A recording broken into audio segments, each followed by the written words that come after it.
अस्सलाम वालेकुम सना, क्या हाल है?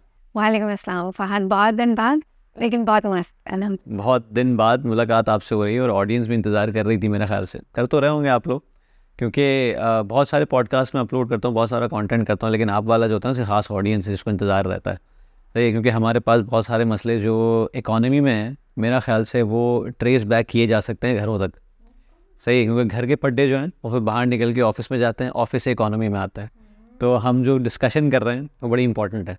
ख़ास तौर पे आज जो सना से बात करना मैं चाहूँगा वो सना का जो एक्चुअल प्रोफेशन है जिसके लिए वो कोच करती हैं, क्योंकि इसकी मार्केट एग्जिस्ट करती है इंटरनेशनली बहुत अच्छा काम इस पे हो रहा है, लेकिन अनफॉर्चुनेटली मुझे ऐसा कोई प्रोमिनेंट फेस या प्रोमिनेंट प्रोफाइल पाकिस्तान में नहीं दिखती, पैन पाकिस्तान नहीं दिखती। लोग कर रहे होंगे, साइलोस में काम कर रहे होंगे, लेकिन कोई वोकल वॉइस ऐसी नहीं है जो कि बता सके लोगों को कि रिलेशनशिप कोचिंग नाम की भी कोई चीज़ होती है।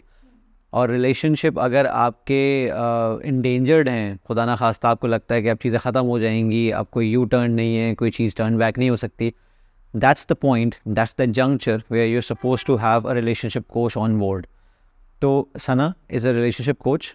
मैं शुरू करूँगा सना आपसे। सबसे पहले मुझे बताएं कि what makes you a credible relationship coach? That's a very good and a very strong question. Fahd, मुझे ये लगता है कि जब भी कोई चीज़ कुछ सिखा रहा हो तो सबसे पहले हमें ये देखना होगा कि वो खुद उसको कितना अप्लाई कर रहे हैं। प्रैक्टिशनर है भी नहीं आप सबसे? बिल्कुल। आप नोटिस करेंगे कि मेरी पोस्ट्स में मैं जानबूझ के लिख रही होती हूँ, be the change and walk the talk. So मेरे नज़दीक वॉक द टॉक बहुत इम्पॉर्टेंट है। मैं थ्योरी नहीं पढ़ाती, मैं थ्योरी नहीं सिखाती, मैं वो प्रैक्टिकल टूल्स देती हूँ जो आप अपनी ज़िंदगी में एवरीडे अप्लाई करते हैं। जब आप उनको अप्लाई करते हैं तभी आपको रिजल्ट्स मिलते हैं। तो ये खाली वेंटिंग सेशंस या गप्पे बातें नहीं होते। क्रेडिबल कोच, चाहे वो रिलेशनशिप हो, चाहे वो एथलेटिक्स की तरफ चले जाएं, किसी भी तरफ चले जाएं, आप खुद भी माशाल्लाह कोच हैं, जब तक आप खुद उसको अप्लाई नहीं करेंगे तब तक आपकी क्रेडिबिलिटी क्वेश्चन मार्क में रहेगी। या फिर आप अगर फॉर एग्जांपल आप नीश विद इन अ नीश ढूंढ लें, एक सर्टेन एरिया में आपका एक्सपीरियंस है, एक सर्टेन एरिया का आपका स्किल सेट डेवलप्ड है। बिल्कुल ऐसे है। ठीक है, फॉर एग्जांपल मैं न्यूरो एनकोडिंग स्पेशलिस्ट हूँ, तो ऑल्दो मैं बहुत अच्छी तरह से समझती हूँ ब्रेन को रिवायर कैसे करना है, और वो किसी का भी हो सकता है, बट मेरी तवज्जो रिलेशनशिप्स पे क्यों है? या कह लीजिए कि 2023 मैंने पूरा वुमेन एम्पावरमेंट के गोल के साथ कि जी I have to empower at least 100 women, अल्हम्दुलिल्लाह कुछ ना कुछ करके मैंने वो पिछला पूरा साल 2023 का उस तरह से अचीव किया। किसी को किसी एरिया में, किसी को डिफरेंट एरिया में, किसी को प्रोफेशनल लाइफ में, किसी को पर्सनल लाइफ में वो एम्पावर किया, बट मेरा फोकस गया अब हम भी तो लर्न करते हैं ना अपने एक्सपीरियंसेस से।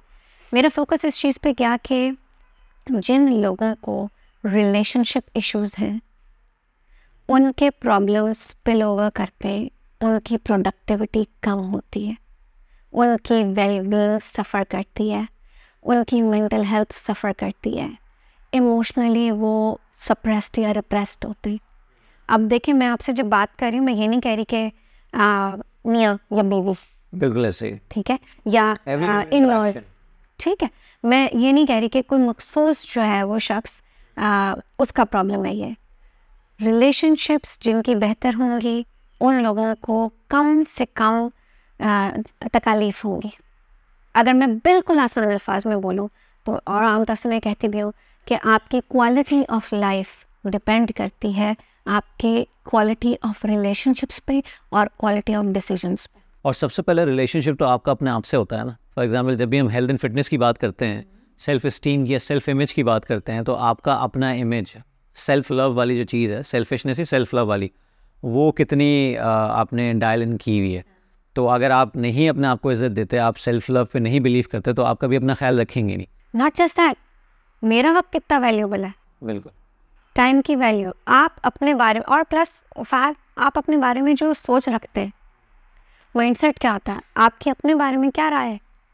बिल्कुल ऐसे ही है। ठीक है, आपको अपने वक्त की कदर है, आपको अपने वक्त की कदर होगी तो आप वो बाउंड्रीज बनाएंगे जो कि चाहिए।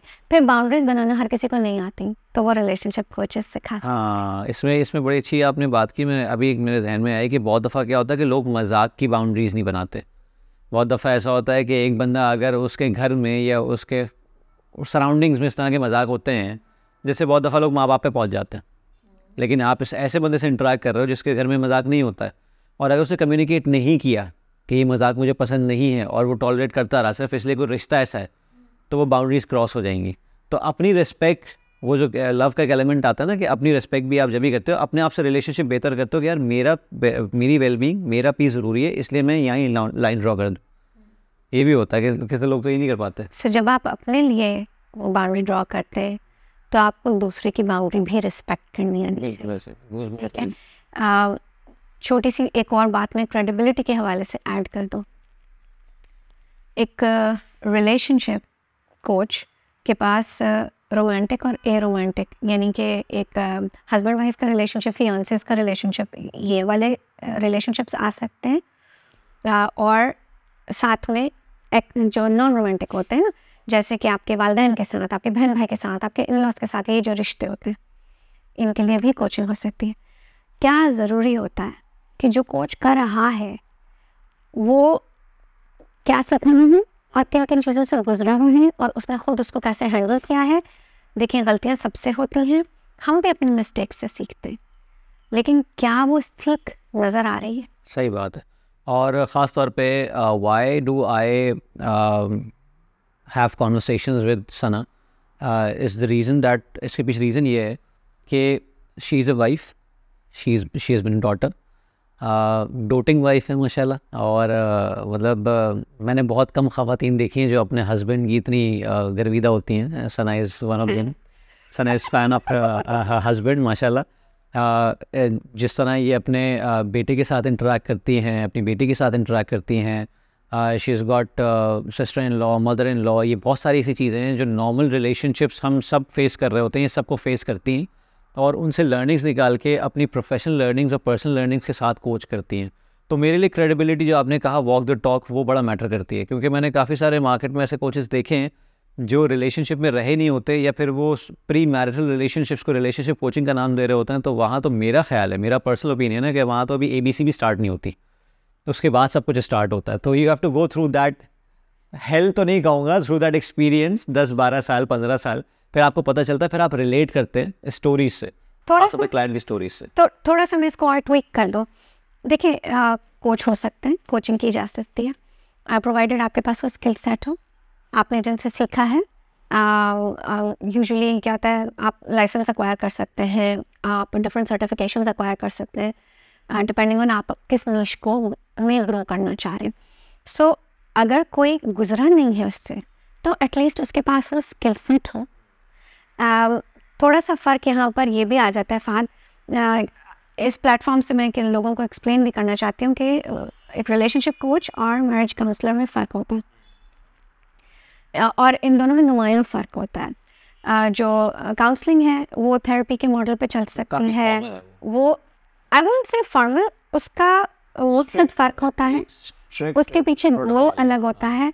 अगर तो एक लाइसेंस्ड प्रैक्टिशनर कर रहा है तो उसके पास सुपरवाइज़र भी होगा कोई ना कोई, और उनका भी एक प्रॉपर लॉन्ग प्रोसेस है, ओके, पेंसटेकिंगली लॉन्ग मैं समझती हूँ, बिकॉज उसमें कई सेशंस का कमिटमेंट चाहिए।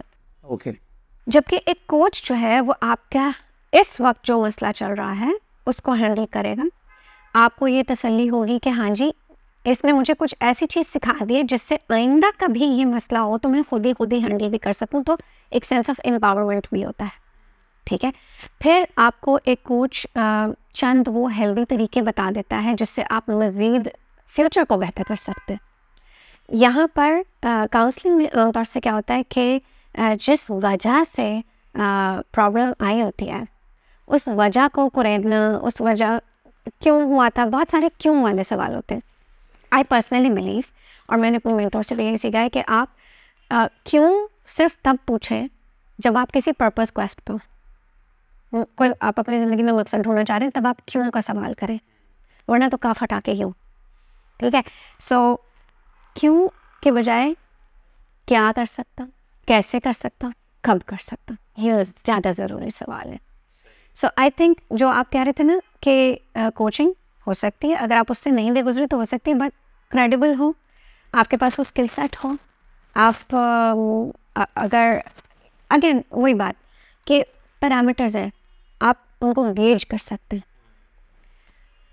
लिंग्विस्टिक्स, उनके अल्फाज अगर आपको इंस्पायर कर रहे हैं, आप उनको देख रहे हैं कि हाँ ये वाकई कुछ कर सकते हैं, सिखा रहे हैं, टेस्टिमोनियल्स होते हैं, फीडबैक होती है, उसको भी तो देखें ना, ठीक है।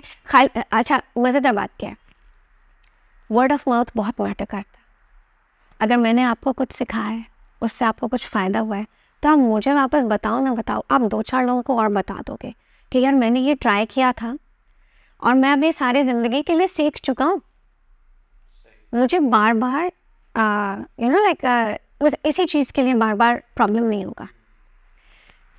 लाइक आई सेड, ये वेंटिंग सेशन नहीं है, तो यहाँ ये नहीं होगा कि जी दिल की भड़ास निकाली, पैसे दिए और चलते बने। वही वो तो कमिटमेंट है और ये एक इन्वेस्टमेंट है। इन्वेस्टमेंट किस चीज़ की है? वक्त की, पैसे को, एनर्जी की, आपके एफर्ट की। तो इस किसी भी कमिटमेंट के लिए क्या चाहिए होता है? उस कमिटमेंट के लिए आपको ये पता होना चाहिए कि ये कमिट करने के बाद में गोल क्या होगा मेरा, ना मुझे मिलेगा क्या, रिटर्न ऑन इन्वेस्टमेंट क्या होगा। और जब आपको ये मालूम हो कि जी अगर आपकी आज क्वालिटी ऑफ लाइफ बेहतर होनी है, आपको अपनी लाइफ सेटिस्फैक्शन इम्प्रूव करनी है, तो आप यकीनन इस बात को नज़रअंदाज नहीं कर सकते कि आपकी रिलेशनशिप्स कैसी जा रही है, अपने आप से कैसी है। भाई आप बर्नआउट की तरफ जा रहे हो, आप एक तरफ सिखा रहे हो कि I have come across these people also जो सिखाते ज़रूर हैं कि जी बाउंड्री बनाए, बट देन मैं उनका पर्सनल लाइफ में वो खुद प्रोफेशनल ईमेल्स कर रहे होंगे रात 10 बजे के बाद, ठीक है, तो आपने बाउंड्री अपनी खुद ख़त्म की हुई है, लिप सिंकिंग हो रही है बस।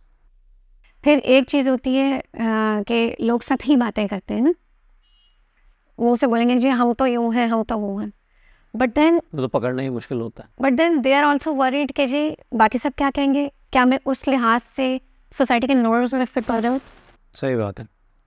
मैं असल में इसलिए बोल रहा था कि जो प्रैक्टिशनर वाली बात है ना, वो इसलिए ज़रूरी है कि जब आप कोई सिनेरियो बताते हो, जैसे फॉर एग्जांपल मैं तो खैर रिलेशनशिप कोच नहीं हूँ, लेकिन सिंपल सी बात है, थोड़ा सा हेल्प करना चाहता हूँ लोगों की। वो इस तरह होता है कि जब वो मुझसे रेजोनेट करता है, फॉर एग्जांपल कोई मसला आया, पेरेंट्स की तरफ से इशू आया, वाइफ की तरफ से इशू आया, तो वो सबसे पहले कहते हैं ना कि आपका सबसे प्योरेस्ट फॉर्म ऑफ कम्युनिकेशन है लिसनिंग, कि पहले give them a listening year. मैं अपने बैकग्राउंड के मुताबिक उनको बताता हूँ कि now what you can do, तो वो बताता हूँ। तो बहुत दफ़ा क्या होता है कि वो पार्ट भले हेल्प करे ना करे कि मैंने क्या किया था, लेकिन ये पार्ट ज़रूर हेल्प करता है कि I have gone through the same thing. तो प्रैक्टिशनर वाली बात ना यहाँ, हाँ, एम्पैथाइज विद यू, तो वो वाली बात ना बड़ा एकदम क्लिक करती है कि यार इसने कम से कम समझा है what I am going through. For example अगर आपकी शादी नहीं हुई है और आपका वो फेज़ नहीं आया जहाँ पे आपके पेरेंट्स का कन्फ्लिक्ट हो आपकी वाइफ से, और आप पूछ रहे हैं किसी बंदे से और बंदा कोच है और उसको नहीं पता इस चीज़ का, तो वो वैसे एम्पैथाइज नहीं कर सकेगा, वो उन शूज़ में नहीं जा सकेगा, नहीं बता सकेगा, फील नहीं कर सकेगा, कनेक्ट नहीं कर सकेगा। तो वो यही बोलेगा नहीं यार माँ बाप का हक पहले होता है, वो कंटेक्स्ट नहीं देखेगा, कंटेक्स्ट क्या है, लाइंस ड्रॉ नहीं हो रही हैं।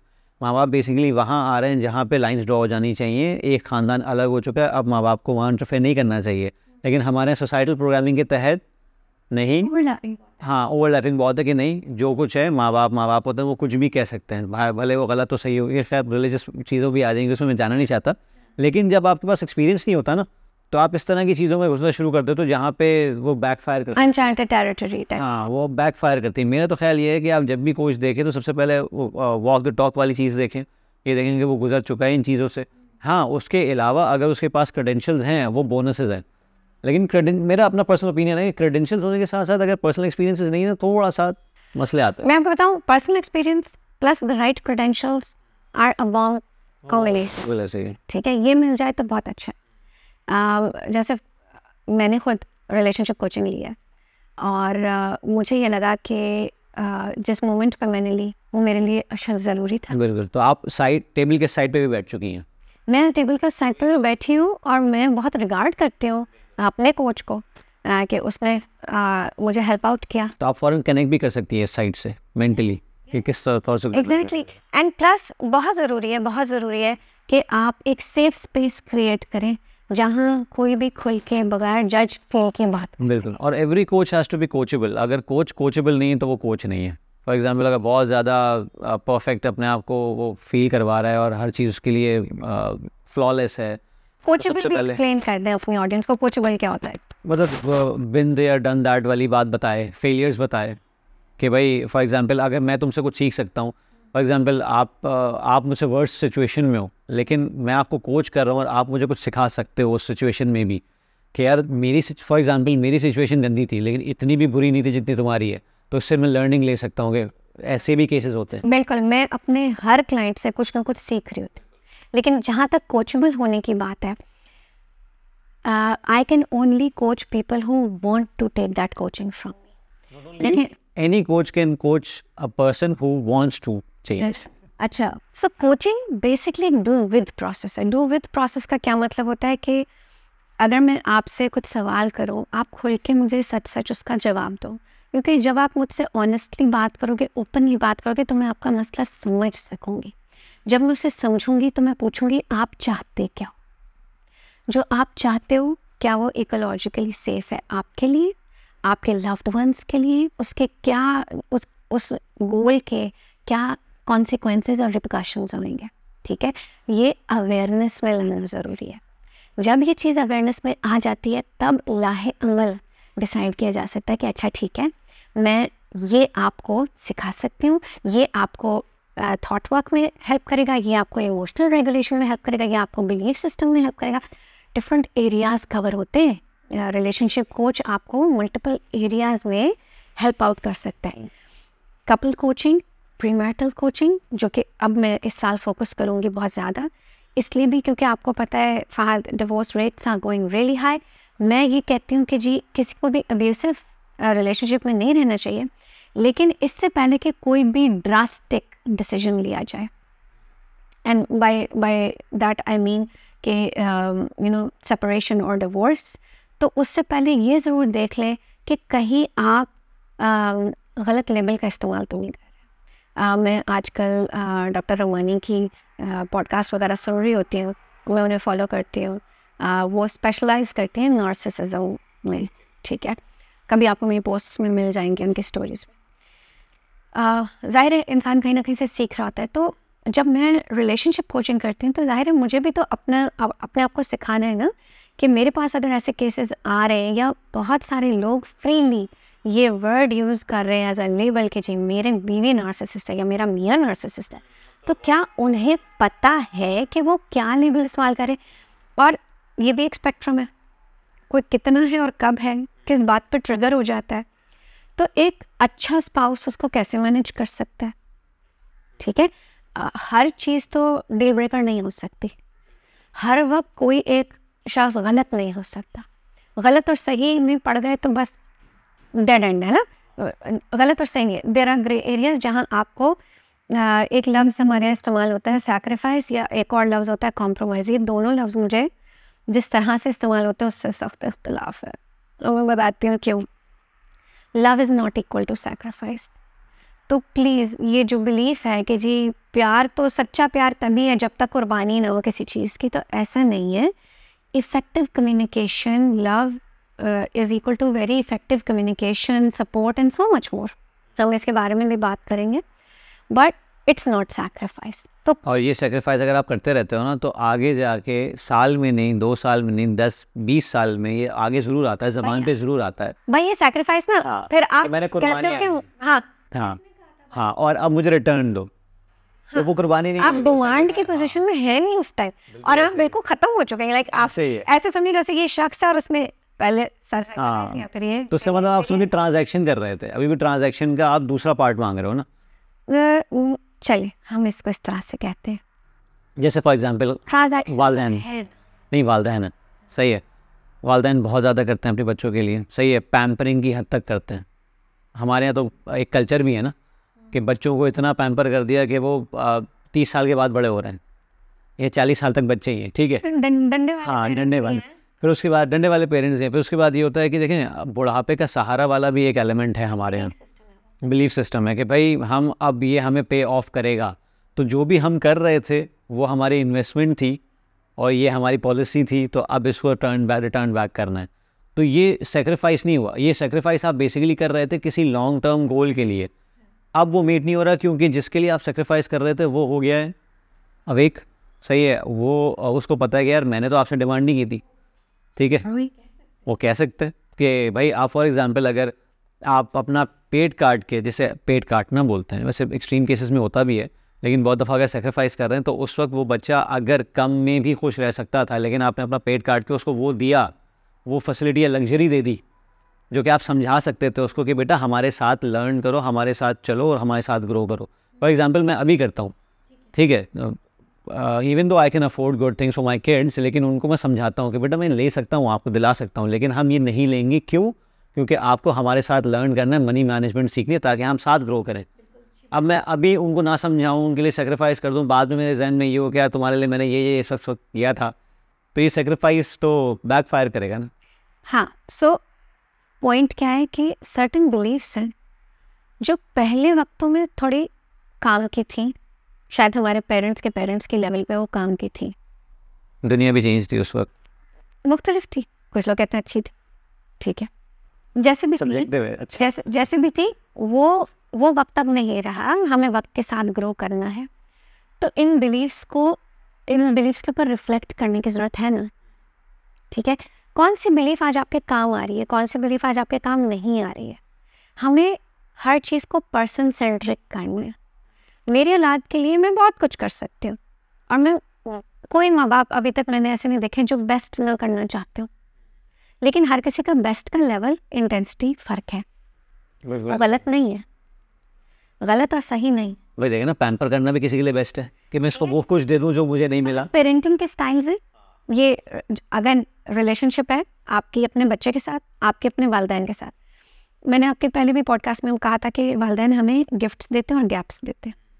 जो गिफ्ट्स देते हैं वो हम चाहते हैं कि हमारा स्पाउस पे हमें दें और हम आगे अपने बच्चों को दें। जो गैप्स वो देते हैं वो हम चाहते हैं कि हम अगर अवेयर हैं तो हम चाहते हैं कि वो गैप्स हम अपने बच्चों को ना दें, लेकिन उसमें भी फिर अवेयर होना ज़रूरी है कि हम कहाँ गलत जा रहे हैं। अगर आज आपके बच्चे डिवाइसेस में बिजी हैं तो वो डिवाइसेस खुद से उन्होंने क्रिएट नहीं कर लिए, वो आपने गिफ्ट किए हैं, आपने दिए हैं, या उन्होंने रिवॉर्ड के तौर पे अर्न किए, ठीक है। क्या होना चाहिए, उनको ये पता होना चाहिए कि जी डिजिटल डिटॉक्स भी होता है, वो कौन उनको करके दिखाएगा। अगर आप खुद मुस्तकिल फ़ोन में मसरूफ़ हैं और आप एक्सपेक्ट करें बेटा तुम्हारा 2 घंटे हो गए बंद करो, मेरी वीडियो साफ साफ कह देते हैं आपके हाथ में भी तो है।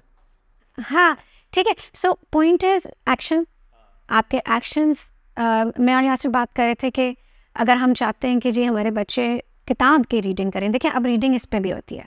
फॉर एग्जांपल मैं बहुत ज़्यादा इस पर स्क्रॉल भी करती हूँ, रीड भी करती हूँ, डूम स्क्रॉलिंग की बात नहीं कर रही, नॉलेज एनहांसिंग की बात कर रही हूँ। मैंने हेडवे वाला ऐप भी लिया कि जी मुझे वो मिल जाए जो समरीज होती है ना बुक्स की। देखिए अब ये छोटी छोटी इन्वेस्टमेंट्स हैं जो इंसान अपने अंदर करता है, अपने ग्रोथ के लिए करता है।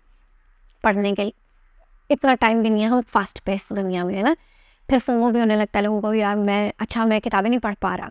अब ये चल रही है, ठीक है, ये किताब चल रही है, अभी मैं किताब को जल्दी नहीं पढ़ सकती क्योंकि मुझे मज़ा आता है उसके, मैं अंडरलाइन करती हूँ, मैं समझती हूँ, उसको समझ के करती हूँ कि यार इसमें से मैं क्या खुद अप्लाई कर सकती हूँ और क्या मैं अपने क्लाइंट को दे सकती हूँ। ऐसे ठीक है, क्या मेरे पास ऑलरेडी जो मेंटर्स है उन्होंने जो मुझे मटेरियल दिया हुआ है, क्या उसमें मज़ीद कुछ ऐड हो सकता है, क्योंकि अगेन वो भी 2 साल पहले छपा था या 4 साल पहले छपा था, ऐसे ठीक है। सो आपको जिद्दत जिस तरह से आ रही है, आपको अपने आप को एडवांस करना है। कौन लोग एडवांस नहीं हो रहे, जो अभी तक इस चक्कर में है कि जी हाय शेम महसूस करेंगे हेल्प सीख करने में। क्या ये भी बिलीफ सिस्टम से नहीं आ रहा कि जी मदद, मैं कैसे मदद मांगूं, मैं तो आई एम स्ट्रॉन्ग, ये भी बिलीफ सिस्टम है। सो हमें नॉर्मलाइज करना होगा कि it's okay to take help, it's okay not just to take help but invest in yourself. और इन्वेस्टमेंट का मतलब खाली ये नहीं है कि आपने म्यूचुअल फंड्स में इन्वेस्ट कर दिया या प्लॉट ले लिया, या ये तो सेल्फ इन्वेस्टमेंट है भी नहीं है, तो मतलब तो फ्यूचर में आप जब लव्स आप इन लोगों से लिखवाएं नीचे कमेंट्स में इन्वेस्टमेंट का मतलब इनके लिए क्या है, लिखिए वही बताएंगे करके। हाँ लिख के बताइए इन्वेस्टमेंट का मतलब क्या है, क्योंकि लोग एक्सपेंस और इन्वेस्टमेंट को फ़र्क नहीं करते जब अपनी बात आती। ऐसे ही लेकिन जब आपको खुदा न करे किसी फैमिली में जब कैंसर होता है ना किसी को, तो फ़ौरन जितने घर के मर्द होते हैं ना वो सोचने लगते हैं जी पैसे कहाँ से जोड़ने, जितनी औरतें होती हैं वो जेवर निकाल लेती हैं, ठीक है, सब आगे आ जाते हैं ना बचाने के लिए उस शख्स। बशर्ते कि उनके रिलेशनशिप ऐसा हो कि वो उनके लव्ड वन हो, ठीक है। सो हर किसी को कोशिश होती है कि उस कैंसर को ख़त्म करने के लिए सारे इकदाम लिए जाएं। तो क्या रिश्तों में जो दरारें वो इस तरह नहीं है? क्या रिलेशनशिप्स को मेंडिंग की, नर्चरिंग की, तवज्जो की ज़रूरत नहीं है? बिल्कुल। अच्छा मुझे बताएं कि जो ट्रस्ट का एलिमेंट है, ख़ास तौर पे जो रिलेशनशिप कोचिंग होती है वो दोनों के साथ हो सकती है, एक के साथ नहीं होगी। फॉर एग्ज़ाम्पल अगर आपका हस्बैंड आता है, वो कहता है कि मेरी वाइफ के साथ इशू है, मेरी कोचिंग कर दें आप कि मेरा रिलेशनशिप ठीक हो जाए, वो भी नहीं हो सकता। और सेम वाइस वर्सा कि वाइफ आ जाए और वो बोले कि मसला है। अच्छा कुछ अर्से पहले मेरे ख्याल से 2-3 साल हो गए इस बात को, मेरे जहन में चिपक के रह गई। कुछ अर्से पहले किसी ने मुझे कहा था जब कि आप रिलेशनशिप कोचिंग करते हैं, जब मेरे ख्याल से आपसे मेरी इतनी ज़्यादा बातचीत भी नहीं थी, शायद हमारे मुलाकात से पहले। तो मैंने कहा हाँ 3-4 साल पुरानी बात है। तो मैंने कहा नहीं, लेकिन आपको प्रॉब्लम किस तरह का है? तो कहता है मुझे असल में कोचिंग कराई थी मैंने एक रिलेशनशिप कोच से। हुआ ये कि मेरी वाइफ के साथ बड़े इश्यूज चल रहे थे, ठीक है। तो मैंने एक कोच के पास गया कि भाई मेरी कोचिंग कर दें, और उन्होंने कहा कि भाई साथ में होगी जो भी कोचिंग होगी। तो ठीक है, मैंने अपनी वाइफ को बोला। तो उसने बड़ा खैर कहा, बड़ी कमीनी औरत थी, पता नहीं उल्टी सीधी बातें उसने की कि उसका ना मसला ये था कि उसने हाँ तो भर ली, लेकिन हामी उसने इसलिए भरी कि उसके पास और कारतूस आ जाए मीनी बजाने के लिए। मतलब दैट वाज इनसेन। तो कहता है कि उसने कर लिया, हामी भर ली, हम लोग कोचिंग सेशन में बैठे। अब कोचिंग सेशन में ज़ाहिर है फिर वो एक टाइमलाइन थेरेपी वगैरह इस तरह की चीज़ें होती हैं कि वो पुरानी चीज़ें निकाल रहे थे, पुराने अफेयर्स की भी बात होना शुरू हुई कि भाई क्या क्या था, सब कुछ था। तो उसके पास वो चीज़ें भी आ गई जो उसको इस ज़माने में नहीं पता थी, और वैसे उसको ज़दोकोप करती रहती थी। अब उसके पास और एमिनेशन आ गया था, तो कह रहे मेरी लाइफ और एवड अप हो गई। अच्छा मैं थोड़ी सी क्लैरिटी देती हूँ यहाँ। सो मैं सोनली NLP कोचिंग नहीं करती, और मैं जब रिलेशनशिप कोचिंग करती हूँ तो कोचिंग प्रोग्राम्स स्ट्रक्चर्ड होते हैं। इन स्ट्रक्चर्ड प्रोग्राम्स का मतलब ये है कि स्पाउस में हस्बैंड वाइफ दोनों के कुछ सेशंस अलहदा होंगे जिनमें उनके थॉट वर्क, उनका इमोशनल रेगुलेशन और उनका बिलीफ सिस्टम एक्सप्लोर किया जाएगा।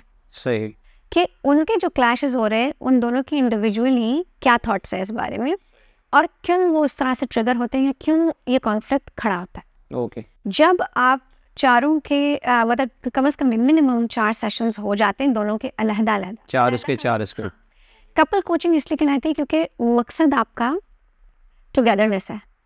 तो इन इंडिविजुअल सेशंस का मकसद ये होता है कि आपके अंदर से रिजेंटमेंट को ख़त्म किया जाए, जो आपके दिल में कदूरत भरी पड़ी है ना इतने अरसे में, आपको अनबर्डन किया जाए, ताकि निकालें आप सिस्टम से निकालें आप इस हालत में तो आए कि जब आप दोनों को इकट्ठा बिठाया जाए तो आप एक दूसरे के ऊपर वो वेपन्स ना यूज़ करें, जो हमने आपके एक पॉडकास्ट में, मेरा आपसे वेपन्स के ऊपर एक पॉडकास्ट हुआ था, अगर आप लोगों ने नहीं देखा तो ज़रूर देखिएगा।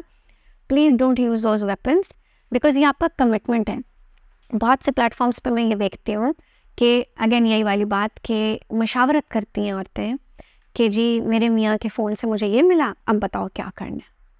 ठीक है, सो मेरी रिक्वेस्ट ये है कि मियाँ हो बीवी हो, किसी के भी फ़ोन से कुछ भी मिलता है तो इससे कि बाकी सबसे आप पूछें, आप किसी प्रोफेशनल को हायर करें और उनको ये बताएं कि क्या आपका मकसद क्या है। इन्वेस्टिगेट करने से भी आपका मकसद क्या है, क्या आपने इनके साथ रहना है, नहीं रहना है, क्या आप खुद इनसिक्योर फील कर रहे हैं, आप अपनी इनसिक्योरिटी को कब एड्रेस करेंगे, क्यों आप इनसिक्योर हैं, क्या आपका रिश्ता मजबूत नहीं है, क्या आपको इतनी इनसिक्योरिटी है, क्या खुल के आप लोग बात नहीं कर पाते हैं। खुल के बात करने का क्या मतलब है, तुम ऐसे हो तुम वैसे हो, इस तरह करना। या मैं ये सोच रही थी कि हमें एक मज़ीद हम आहंगी बढ़नी चाहिए, हमें हमारा एक शेयर्ड गोल होना चाहिए। बहुत सी ऐसी बातें ना फ़हद, फॉर एग्जांपल मैंने यासिर को, हमने एक कनेक्शन रिबूट चैलेंज किया, कपल्स के लिए था। उसमें हमने 3 दिन 1-1 घंटा 1.5 घंटा जिन लोगों ने रजिस्टर किया उनको ये सिखाया कि हेल्दी तरीके क्या हैं मियाँ बीवी के आपस में एक दूसरे के साथ इंटरेक्ट करने के। ठीक है, सिमिलरली ये इंटरेक्शंस दूसरों के लिए भी हो सकते हैं। फॉर एग्जांपल एक मदर अपनी बच्चियों के साथ, बेटे के साथ, टीनेज जिनके औलादें टीनेज हो गई हैं उनको कितना ही इशू होता है कि जी हमसे बात नहीं कर, आप उनको किस तरह से उनसे कनेक्शन बिल्ड कर रहे हैं, आपने क्या नॉर्म सेट किए हैं। आप ऐसा तो नहीं कर रहे कि आप खिला रहे हैं सोने का निवाला और देख रहे शेर की निगाह से, ये हमारे में बहुत होता है। ठीक है, या आपने बहुत ज़्यादा पैम्पर कर रखा है, अगेन ये भी रिलेशनशिप्स का वो है। प्लस ट्रायंगुलेशन होती है। ट्रायंगुलेशन समझते हैं फहद? फॉर एग्जाम्पल ट्रायंगल बनता है। हाँ, किसका ट्रायंगल बनेगा? दो मियाँ बीवी के बीच में कोई तीसरा नहीं आना चाहिए, चाहे वो अल्लाह हो, माँ हो, बाप हो, कोई भी। ट्रायंगुलेशन तब होती है जब एक से ज़्यादा कोई और आ जाता है। कोच, स्पेशली रिलेशनशिप कोच, वो न्यूट्रल पर्सन है जो आप दोनों के ईगो को निकाल के अलग कर देता है, गर्दन के सरिये निकाल के अलग कर देता है। ठीक है? क्यों? क्या ये ज़रूरी नहीं है? क्योंकि देखें, अगर मैं अलाउ करूँ भाई, मैं बुशरा को यहाँ बैठाऊँ और मैं बोलूँ चलो जी फात की बुराइयाँ करना शुरू करो, और फिर मैं आपसे बोलूँ चले हम बुशरा की बुराइयाँ करना शुरू करें, ये गलत सही की रेस अगर इसमें लगे तो ईगो हर्ट होएंगे नहीं तो सके, और क्या होगा? रिजेंटमेंट डेवलप होगी, कदूरत आएगी दिल में और दिल बुरे होंगे। जब दिल बुरा होता है तो क्या गुंजाइश निकलती है मुफाहमत की या आगे बढ़ने की सही तरीके से? नहीं, सवाल ही पैदा नहीं। क्या होता है? तुमने तो उनको ऐसे बोल दिया, मैंने तुमको ऐसे बोला था, तुमने गलत समझा। वही ना, आपने बिल्कुल सही बात की जो आपने उस वक्त भी कहा था, डू विद कोचिंग। सही है कि आप एटलीस्ट रेडी तो हो। फॉर एग्जांपल, अगर मैं चाह रहा हूँ कोई मुझे चेंज कर दे, लेकिन मैंने अपने दिल के दिमाग के दरवाजे नहीं खोले उसके लिए एंटर होके रीप्रोग्रामिंग करने के लिए, तो मैं अभी भी कह रहा हूँ सिर्फ तुम चेंज कर दो। ये वही फिटनेस वाला मामला है कि भाई पे कर दिया या फिर मैं आ रहा हूँ बट्टे उठा रहा हूँ और तुम खड़े रहो सर पे तो मैं चेंज हो जाऊँगा।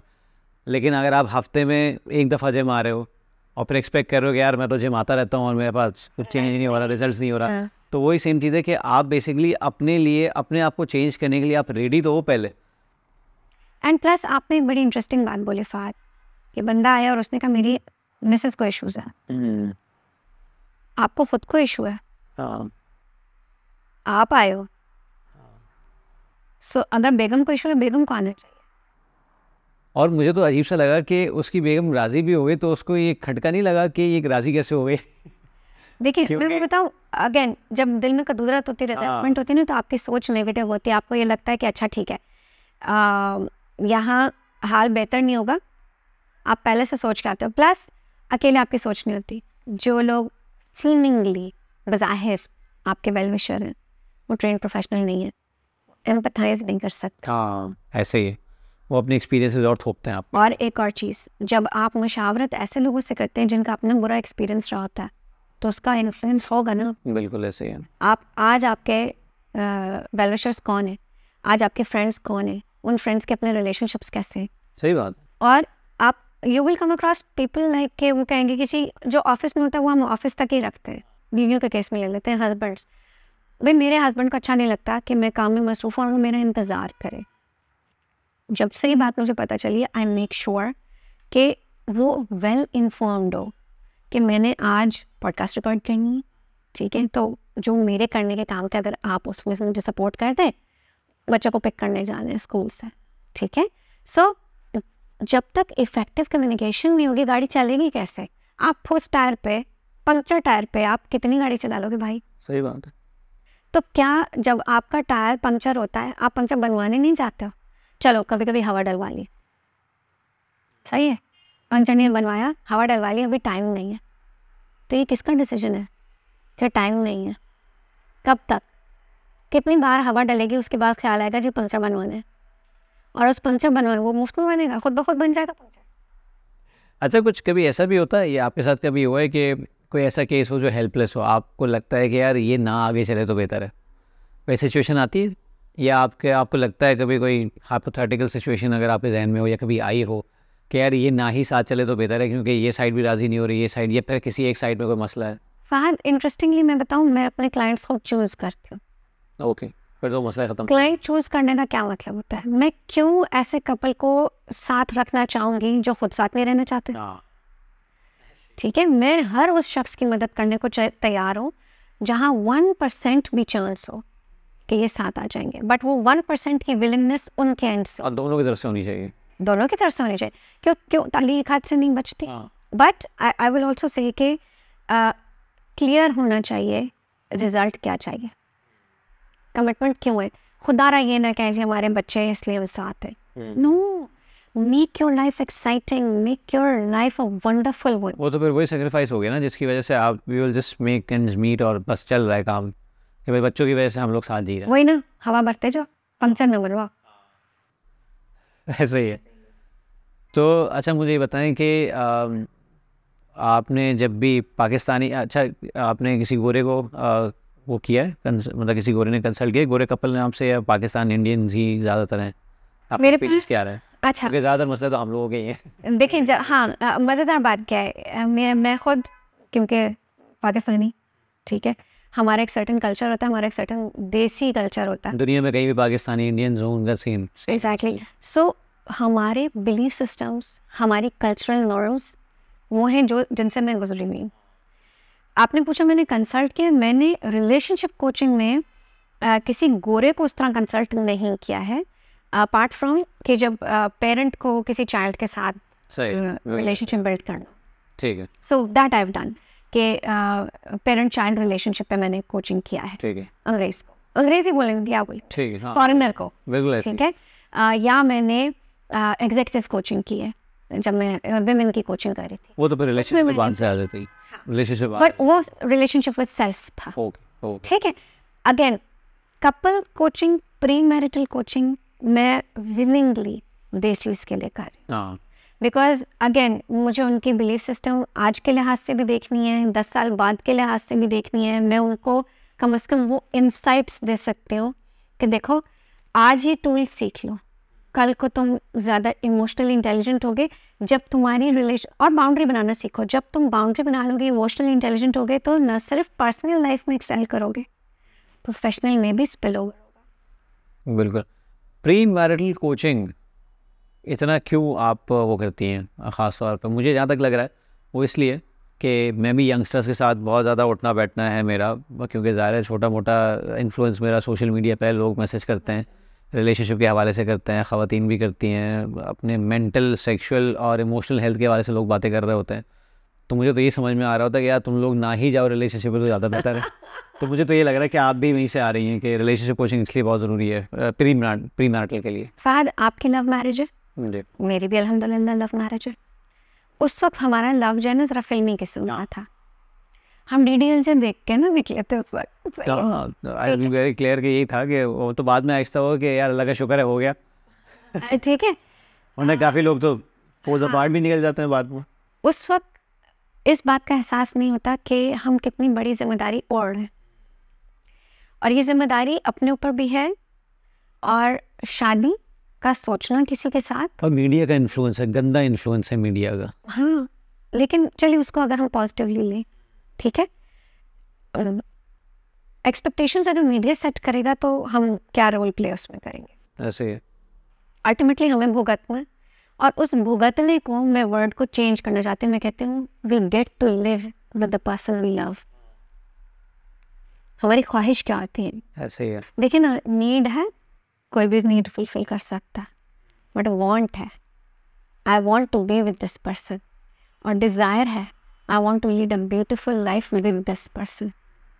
ठीक है। सो कोच आपको इन चीज़ों में हेल्प करता है। प्री मैरिटल कोचिंग प्रोग्राम में हम ये डिसाइड करते हैं कि आप कितने रेडी हैं to take on certain long term commitments. अगर आप कैजुअल डेटिंग कर रहे हैं तो क्या मकसद है इसके पीछे? आजकल बच्चों को डेटिंग का होता है ना, पेरेंट्स से छुप के भी मिल रहा होता है लोगों से, बहुत कूल कर दिया ना चीज़ों। ठीक है। तो वो सिर्फ कूल के चक्कर में ना हो, उसको भी आप थोड़ा डायरेक्शन दे दो ना। अगर आप अलाउ कर रहे हो कि अच्छा ठीक है, माई सन और my daughter is interacting with such an individual with a prospect in mind कि जी शायद कल को इनका मेंटल मैच हो, कंपैटिबिलिटी अच्छी हो, अच्छी फैमिली से हैं, हम अलाउ कर रहे हैं मिलना। बट उन बच्चों को, growing children have hormones, growing children have sexual desires also. बिल्कुल। तो इसके कि वो उनकी तवज्जो उस तरफ जाती है। मैं चाहती हूँ कि उनको ये डायरेक्शन मिले कि जी when you are making this commitment, what are you signing up for, and before you जज अनदर पर्सन, यार ये चलो ये सच तो बोलता है, चलो इसमें पोटेंशियल तो है कि ये कुछ कमा लेगा, चलो इसके अब्बा के पास बड़े पैसे, इस तरह की बातें होती ना, ठीक है। जो रिश्ता आंटी है वो क्या देखती है? रंग देखेंगी, हाइट देखेंगी, कमाने की कैपेसिटी देखेंगी, घर पीछे है कि नहीं है, गर्ल्स केसेस जहेज मिल सकता है नहीं, ऐसी सतही बातें होती हैं। असल में जो चीज़ें मैटर करती हैं वो pre marital coaching programme touch up on करता है, मैंने जो डिज़ाइन किया हुआ है। देखिए डिफरेंट लोग डिफरेंट तरह से प्रैक्टिस करते हैं, मेरी प्रैक्टिस में ये बड़े स्ट्रक्चर्ड प्रोग्राम्स हैं। सो प्री मैरिटल कोचिंग में हम टच अप ऑन करते हैं कि जी what is important to you about a relationship, क्यों बनाना है ये रिलेशनशिप, क्यों करना है चाहती, या क्यों किसी स्ट्रेंजर के साथ तुम्हें कंपेनियनशिप चाहिए, what is it that you know, अपने आप को सेल्फ अवेयर करो कि इनकी मौजूदगी से तुम्हारे अंदर क्या बेहतरी आएगी। सही। तुम डेस्परेट हो रहे हो इनके लिए, तुम डेस्परेट हो रही हो इनके लिए, वो डेस्परेशन कहाँ से आ रही है? It's not just a sexual desire, it's a need for that companionship. क्या ऐसा है जो तुम्हारा टिक वर्क हो रहा है? तो पहले सेल्फ अवेयर हो जाओ, फिर ये कि इट इज़, और इन राइटिंग करो भाई, लिखिए। जब आप इन राइटिंग लिखते हैं कोई भी चीज़ तो आपको एक क्लैरिटी मिलती है, क्योंकि उसी में आप फिर काटा पीटी करके उसको ट्वीक कर सकते हैं ना, ठीक है। अगर आप क्लियर नहीं है, अम्मी चाह रही हैं शादी हो जाए, उम्र निकल रही है, इस तरह की बातें होती हैं ना, बिल्कुल ऐसी, बहुत मैकेनिस्टिक। क्या इस वक्त जो अगर एक रिश्ता आ गया है तो पहले ही पे कर दो, कल को आए ना आए, ठीक है। या लड़का है, अब वो नहीं करना चाह रहा, किसी भी वजह से नहीं करना चाह रहा, आपने ये नहीं देखा कि वो क्यों नहीं करना चाह रहा, उसका क्या डिज़ायर है, ठीक है। और आपने एक बंदी, एक पूरा ख़ानदान को मत्थे मार दिया उसके, अब उसकी जिम्मेदारी तो बढ़ गई ना। अब बीवी कंप्लेन कर रही है कि जी ये तो मुझ में इंटरेस्ट नहीं ले रहे, ये तो मुझसे बात भी नहीं कर रहे, ठीक है। उसके लिए रेड फ्लैग्स जमा होते जा रहे हैं। सही बात। इस तरह की बहुत सी चीज़ें जो प्रीमैरिटल कोचिंग प्रोग्राम टच अपॉन करता है कि आप किस बिलीफ सिस्टम से आते हो, what is a good wife to you, what is a good husband to you. अभी तक आपने प्री मैरिटल कोचिंग में सबसे ज़्यादा प्रोमिनेंट इशू क्या देखा है, जो बड़ा प्रिवेलेंट है, आपको लगता है कि यार सबसे पहले अगर कोई काम करना चाहिए ना, ऐसे कपल्स को जो शादी करने जा रहे हैं या जो सीरियसली इन लव है, उनको सबसे पहले इस चीज़ पे काम करना चाहिए, जो आपने देखा है कॉमनली? फात कोई एक चीज़ हो तो मैं पॉइंट आउट करूं, सबसे पहली चीज़ तो यही होती है कि जी अगर आप अपने इन बढ़ते हुए इमोशंस को असाइड करें, तो मुझे वजह तो बताएं कि क्यों, पहले तो ये क्यों, ये रिलेशनशिप एक जिम्मेदारी है, चलो ठीक है हम निभा लेंगे। हाँ, जब डॉक्टर्स इन लव होते हैं ना तो उनका क्या होता है, चलो मिलके प्लान देते हैं, बाहर चले जाएंगे, ठीक है। इस तरह के प्रोग्राम बनते हैं, सही है। या इकट्ठे बैठ के अच्छा ठीक है मैं इंजीनियरिंग कर रहा हूँ या बैचलर्स मेरा ख़त्म हो रहा है, आगे मैंने ये अपने प्रॉस्पेक्ट्स बता रहे, बट उनको ये अंदाज़ा नहीं होता कि उनसे एक्सपेक्टेशंस उनके घर वालों की भी हैं, माँ बाप की हैं, बहन भाई की हैं, और आपको साइड बाय साइड चलाना है। आपको सब बाउंड्री कैसे बनानी है, how will you know that you are going towards burn out, किसको प्रायोरिटी दोगे भाई, किसको प्रायोरिटी दोगे? माँ बाप अगर एक साइड हो जाते हैं, नहीं उनको समझ में आता कि आपका स्पाउस आपको नहीं समझ में आ रहा। ऐसे भी तो केसेस होते हैं ना फहद, जहाँ लड़कियों को ये कहा जाता है कि जी आप हफ्ते में एक दिन जाएंगे पेरेंट्स के पास, और वो बंदी कहे कि अगर मुझे कल अम्मी याद आ गई तो मैं कल नहीं जा सकती, मुझे 3 दिन का वेट करना पड़ेगा। तो जब ये रोल अप्लाई हो रहा है, हमारे यहाँ ऐसे ही होता है, हमारे यहाँ तो वैसे होता है जैसे आप चाह रहे हैं ना, अब उसकी बारी है हमारे यहाँ करने की, उसके यहाँ कब होगा फिर? 2 वे कम्युनिकेशन तो आया नहीं। फॉर एग्जाम्पल उसके यहाँ कब होगा फिर? आप मुझे बताओ ना। फॉर एग्जाम्पल जॉइंट सिस्टम है, जॉइंट सिस्टम में एक खातून खाना है, वो खातून खाना जब एक और को लेकर आती है, ठीक है, और वो ये कि जी हम बहुत अच्छी तरह से रहेंगे, तो उस अच्छी तरह में उनका रोल क्या है और इनका रोल क्या है, दोनों के अच्छा डिफरेंट है। जब प्रीमैरिटल कोचिंग प्रोग्राम होता है तो आप ये समझ सकते हैं कि मेरी क्या एस्पिरेशंस हैं, मैं क्या चाहती हूँ, ताकि जब आपकी पहली मुलाकात हो तो आप कम से कम कन्वे कर सको कि देखो मेरी चंद ख्वाहिशात है, और उन चंद ख्वाहिशात में वो ये नहीं है कि जी मुझे इतनी पॉकेट मनी मिले, इतना पैसा चाहिए, इतने कपड़े मेरे बनते हो हर हफ्ते, मुझे आईफोन चाहिए। मैं ऑपुलेंसेस की बात नहीं कर रही। रियल ट्रबल तब आता है कि जी आज लॉन्ड्री किसने करनी है, आज खाना कौन पकाएगा, क्या हम नौकर रख सकते हैं जो देसी कॉम पाकिस्तान से बाहर रहती है, वो नौकर की लग्जरी नहीं होती उनके पास आमतौर से, और बाहर रहने वाले एक सर्टन जो भी कमाते हैं सर्टन पे बड़ा परसेंटेज टैक्स में दे देते हैं। बड़ी दुखती लगेंगे बहुत से लोगों के, 40% टैक्स। सो अगर वो ये माइंडसेट लेके जा रहे हैं कि जी मैं अकेला ब्रेडविनर हूँ, मुझे पूरी फैमिली को, उनकी पूरी फैमिली डिपेंडेंट होती, तो इंडिपेंडेंट करने में आपका क्या रोल है? Am I okay with my spouse making some money and helping me out? Helping me out पे भी अब हमारे यहाँ के माइंडसेट के लड़कियाँ बच्चियाँ सबकी माएँ ये कह रही होती हैं कि जी जो कमाओ वो अपने ऊपर इस्तेमाल करो, मियाँ को मत देना, या मियाँ को क्यों दे, जिम्मेदारी तो उसकी। ये हमारे सिंगल ब्रेड विनर वाला जो बिलीफ था वो अभी तक ड्रैग ऑन हो रहा है। इससे ये चीज़ सामने आती है जो ख़ास तौर पे वुमेन एम्पावरमेंट वाली बात को वो करती है, क्या कहते हैं इसको, कहते हैं ना आग जलती पे तेल छिड़कने वाला काम। वो ये होता है कि जब मर्द कमाता है बोलता है मैं फैमिली के लिए कमा रहा हूँ, औरत कमाती है बोलती है मैं अपने लिए कमा रही हूँ। फाद मुझे बात बताए, ये भी सुन के आगे हार्श फेमिनिज्म, ठीक है, क्या एक एम्पावर्ड औरत अपने मर्द का राइट हैंड नहीं बन सकती है? क्या को डिपेंडेंट होना ज़रूरी है? क्या इंटरडिपेंडेंस अच्छी नहीं है? तो ये वो चंद चीज़ें, फाइनेंशियल डिस्ट्रीब्यूशन, फाइनेंसेस कैसे मैनेज होंगे, ये आप सीखते हो कि ये प्रीमेरिटल कोचिंग प्रोग्राम में कि आपको कम्युनिकेट कैसे करना है। अगले को मैं क्या बताऊँ कि मैं कोई गोल्ड डिगर नहीं हूँ, मतलब इवन हजरात के लिए आपकी उम्र कोई भी हो, देखिए अक्सर क्वेश्चन ये भी आ रहा होता है कि जी I want to pursue somebody, मैं किसी को परसू कर रही हूँ, मुझे लिफ्ट नहीं करा रहे, या मैं जिनको मैं पसंद कर रही हूँ वो वेल एस्टेब्लिश है तो एज भी है, ओके ठीक है, या लड़का है तो वह कहेगा मैं तो अभी अनएस्टेब्लिश्ड हूँ, मैं लड़की वाले के पेरेंट्स को कैसे, लड़की वालों को कैसे मनाऊँ कि मैं तो अभी स्ट्रगलिंग में हूँ, और मेरे स्ट्रगल में होने की वजह से वो रिश्ता जहाँ हम आहंगी हो गई जहनी वहाँ वो रिश्ता कबूल नहीं कर रहा है।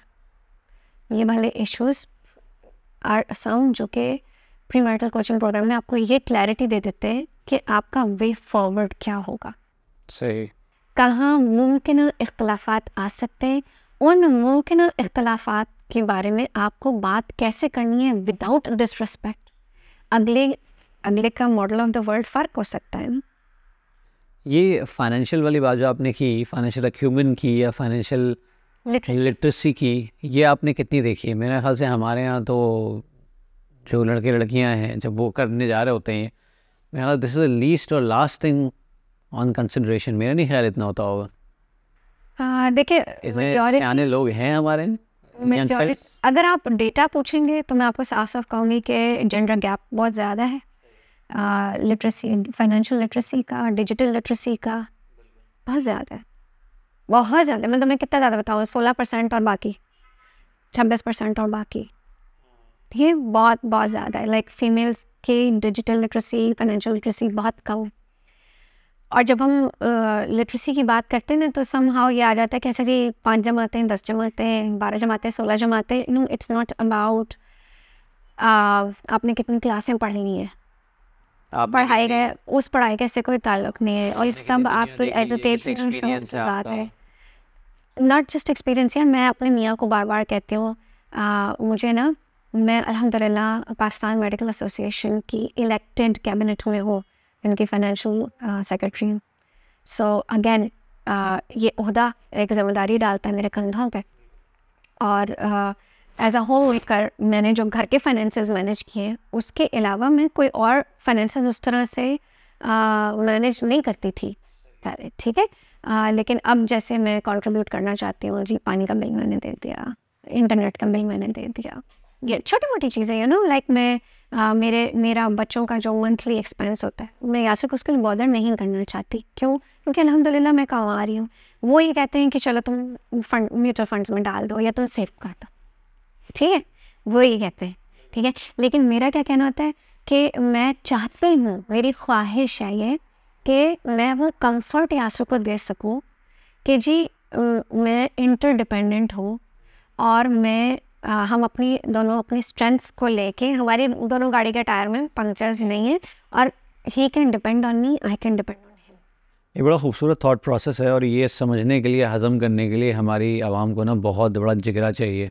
बहुत टाइम चाहिए। यही मैं कहता हूँ लोगों हाँ, यही मैं कहता हूँ लोगों से कि बेसिकली इस तरह आपको ना इस टेबल के इस साइड पे या उस साइड पे जाके देखने की ज़रूरत है। आप एक ही साइड से देखे जा रहे हो कि नहीं यार औरत क्यों कमाए, औरत क्यों कमाए। औरत घर की 4 दीवारें में बैठ के, 4 पर्दों में बैठ के, 7 पर्दों में बैठ के आजकल कमा सकती है और स्किलफुल है। Why not? सही है, क्योंकि एक ये होगा कि आपके पास एक फाइनेंशियल रिसोर्स होगी जो कि अपना ख्याल रख सकती है, आपके बच्चों का रख सकती है। सॉरी आपकी बात काट रही हूँ। कुछ लोगों के वालिदैन नहीं इजाज़त देते, उन्होंने पढ़ा दिया, अब वो ये कहते हैं कि जी अपने घर जाके करना। हाँ, उस घर में भी नहीं पता क्या आगे क्या होना है। ठीक है, अच्छा इट्स नॉट जस्ट अबाउट कमाना। ठीक है, मैं ये नहीं कहूँगी कि जी 4 पर्दों में बैठे, क्यों ज़रूरत पड़ रही है 4 पर्दों में बैठने की? हाँ, विमेन एम्पावरमेंट की बात करते हैं, मैं इंक्लूसिविटी की भी बात करती हूँ। इंक्लूसिविटी पे आजकल जितने बड़े बड़े फर्म्स हैं ना, यूनिलीवर हो गया और बहुत सारे, सबके KPIs डेवलप्ड है। ठीक है, तो उन्होंने क्या किया, औरतों का कोटा रखा हुआ है ना। क्यों? इक्वालिटी क्या है? चलो मैं तो इक्विटी बिलीवर हूँ ना, मैं तो कहती हूँ जिसकी जो नीड है उसको उस हिसाब से मिलना चाहिए। मैं तो इक्वल मांगती भी नहीं हूँ। ठीक है, मुझे मैं बहुत खुश हूँ कि जैसे मैंने आपको एग्जांपल दी थी ना इत्तफा के जी, मेरी हाइट कम है, एक लड़की की हाइट अगर ज़्यादा है और हमें एक दीवार के ऊपर से देखना है तो मुझे तो ऊंची सीढ़ी चाहिए होगी ना, तो मैं इक्वालिटी मांगूंगी तो हम दोनों को एक जैसी चीज़ें मिल जाएंगी, है ना। तो मुझे तो मेरा तो गोल रीच नहीं हो सकेगा, तो मैं तो इक्विटी में बिलीव करती हूँ। हैविंग सेड दैट, मैं ये नहीं कहती कि जी आप राइट्स अपने छोड़ दो, अपने राइट्स को समझो। बीवी के राइट्स हैं, हस्बैंड के राइट्स हैं, वालिदैन के भी राइट्स हैं, बहन भाई के भी राइट्स हैं, लेकिन समझोगे तो लड़ोगे नहीं, उनको सिक्योर करोगे। Thank you for saying that. तो वो समझ क्या है, सोच। एवरी टाइम आई से दिस अगेन एंड अगेन, आपके पॉडकास्ट में भी डिफरेंट प्लेटफॉर्म्स जिन पर मैं जाती रहती हूँ, मैं वहाँ ये कहती हूँ, everything begins with a thought, और उस थॉट में एम्पैथी होनी चाहिए। We can lead with empathy. Empathy क्या है? एम्पैथी खाली ये नहीं है कि मैं मेंटोर कर दूं कि जी मैं एक चीज़ से गुजरी हूँ तो मैं आपको उस पर लीड कर सकती हूँ। एम्पैथी ये भी है कि मैं आपकी बात सुनूं, इस तरह से सुनूं कि मुझे सिर्फ जवाब नहीं देना है, इस तरह से सुनूं कि हाँ ये ऐसा है, चलो ये देखें कि इसके बारे में हम कर क्या सकते हैं। तो इसका मतलब आप सजेस्ट नहीं करती? यस, मैं पूछती हूँ। कोच के लिए तो जहन में ये होगा ना कि हम जाएंगे तो हमें कोई सोल्यूशन दे देंगी, वो ऐसा तो नहीं होने वाला। देखिए डू विद प्रोसेस है ना, तो क्या मतलब है इसका? मैं पूछूंगी फहद क्या गोल होना चाहिए, इस महीने का क्या टारगेट है आपका? सो इस महीने के टारगेट में रिलेशनशिप के हवाले से आपके जितने रिलेशनशिप्स हैं, सही है, कितने घंटे आप किसको देंगे, ठीक है, उन घंटों में होगा क्या एक्शन, एक्टिविटी, क्या वो एक्टिविटी हेल्दी होगी? भाई मैं बाहर लेके जा रहा हूँ लेकिन मैं चिड़चिड़ा के लेके जा रहा हूँ, तो क्या क्वालिटी रह गई? ऐसा होता है ना अक्सर घरों में, डिनर पे जा रहे हैं, डिनर पे जा रहे हैं, पहले मुंह ठीक करो अपना, पहले मुंह ठीक करो अपना, मैंने अच्छा हो जाता है ना इससे। सो तवज्जो इस पर भी होनी चाहिए, ठीक है। तो रिलेशनशिप गोल बनाए, राइट। अच्छा मज़ेदार बात, एक चीज़ जो शायद मैं ऐड करना चाहूँगी आपके पिछले सवाल में भी, प्रीमैरिटल कोचिंग के मकासद अपनी जगह, नीड अपनी जगह।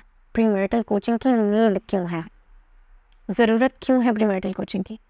क्योंकि आप एक अंधे कुएं में छलांग मार रहे हैं। बिल्कुल, ख़ास तौर पे अगर आप अरेंज मैरिज में हो, वो तो और ज़्यादा मसला है वहाँ। ठीक है, होता क्या है, एक दो मुलाकात में आपको पता ही नहीं होता सवाल क्या करने। हाँ, तो कम से कम लर्न करने के आपने इंटरेक्ट कैसे करना है, ऐसा भी ना लगे कि जी आप बहुत ज़्यादा एग्जैक्टली, या आप इंटेरोगेट कर रहे हो। इंटेरोगेशन ऐसे और बातचीत में फ़र्क है। यार ये तो बड़े भारी आ रहे हैं। ठीक है, अच्छा हमने पहले भी डिस्कस किया है हमारी पिछली पॉडकास्ट में भी कि क्या बेहतर सवाल हो सकते हैं करने के, ठीक है। बट अगेन नीड की मैं बात कर रही थी।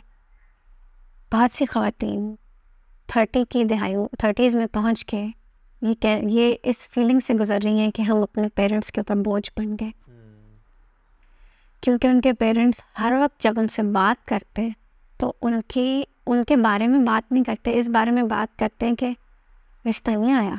हाँ देखिए, रिश्ता खुद से आना अलग बात है।